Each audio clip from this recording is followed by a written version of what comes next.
Además de esto, el padre del psicoanálisis nos aclaró que las pulsiones tienen como tal un proceso y son como tal 4 etapas, las cuales son fuente, que da como tal el origen o inicio, es como tal la pulsión o tensión, la meta. También está la meta, que trata de que es un estado activo o pasivo, y finalmente el objeto, que controla la tensión para disminuir aquella pulsión. También encontramos que como tal una conclusión para Sigmund Freud, que las pulsiones son deseos.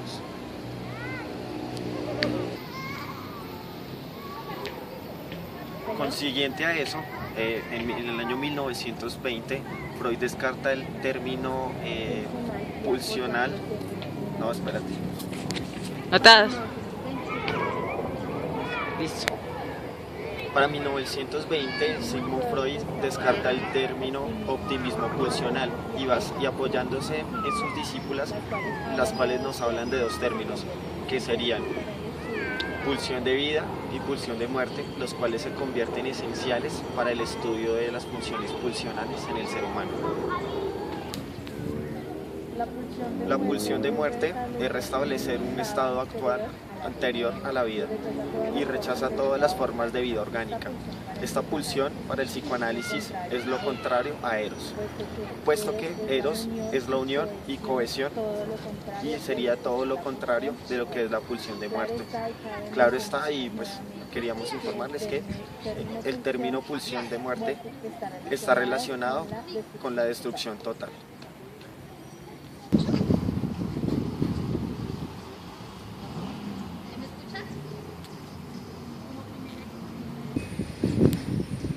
Como primer exponente de la represión podemos citar a Freud, quien declaró que esta doctrina es el pilar sobre el que descansa el psicoanálisis.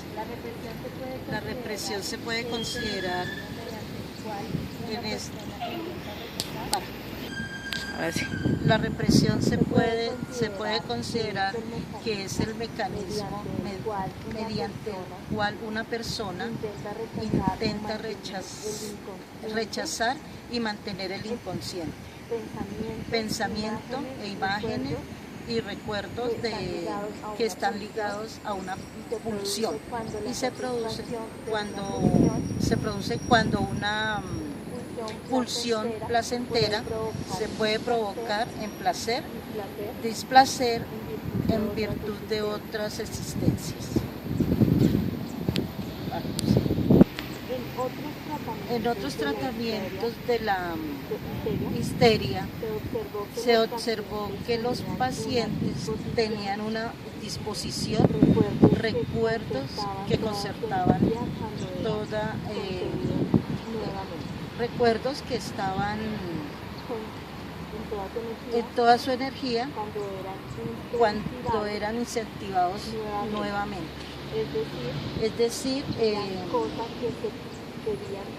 eran cosas que se querían olvidar y se rechazaban y se reprimían fuera del pensamiento consciente. Existen tres etapas de la represión. La primera etapa consiste en la agencia representante psíquica de la pulsión, es lo consciente.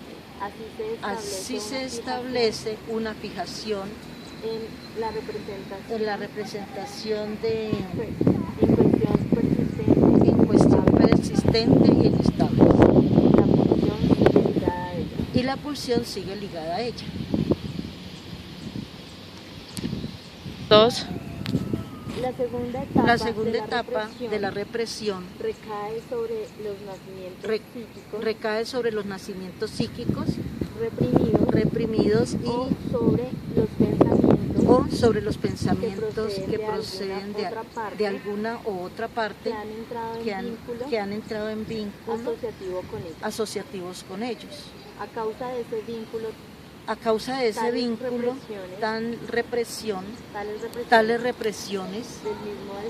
del mismo destino que lo reprimido, bajo la influencia del estudio de los psiconeuróticos.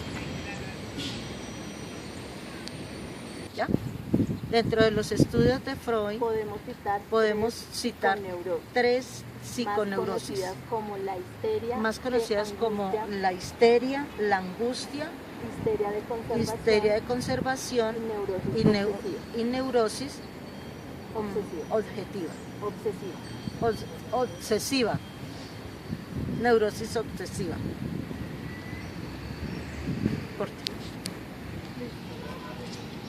La teoría psicosexual está basada en 5 etapas principales que hablan del desarrollo de la personalidad, ideales y específicos en la teoría del psicoanálisis que van desde el nacimiento hasta la pubertad.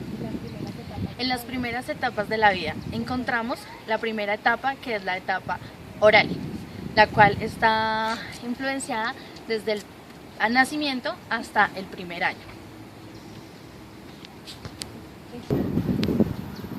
En esta etapa encontramos desde el nacimiento que los niños la desarrollan por medio de la madre, en la cual desarrollan el deseo de amamantar, es decir, por ejemplo, cuando la madre le da la leche a su bebé por medio del seno, es donde experimentan el amamantar por el medio de chupar el seno. La segunda etapa la vemos en la etapa anal, del primer año a los 3 años. Esta inicia en la investigación caracterizada por en el momento del desarrollo de los niños por medio de la defecación o la experiencia que tienen en el sentir al momento de realizar sus necesidades anales.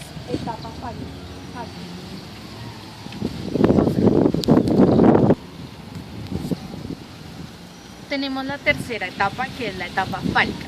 En esta etapa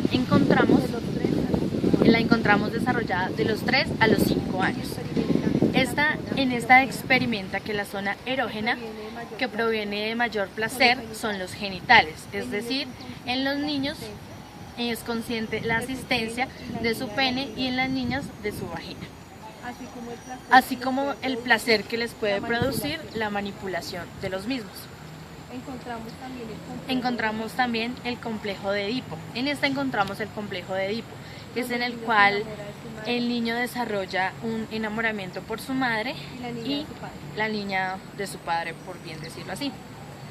En este complejo encontramos que el niño tiene una gran atracción sexual por su madre al momento de ser amamantado y celos por su padre, al sentir el amor que él siente por la madre, ya que su rival es él, por ser quien comparte ciertas experiencias con la madre. Según Freud, dice que la diferencia entre el niño y la niña. Sí. Encontramos también la cuarta etapa, llamada etapa de latencia, la cual va desarrollada desde los 6 a los 12 años. En esta etapa encontramos que en algunos casos, un poco después, en las niñas aparece la menstruación y en los niños aparecen los espermatozoides. Disminuye el placer físico, donde las masturbaciones dejan de ser importantes y demuestran nuevos intereses. Ejemplo, el deporte, la música, el baile y el canto. La quinta etapa es la etapa llamada genital, que es desarrollada de los 12 años, 13 y 14 años, es decir, la adolescencia hasta la adultez.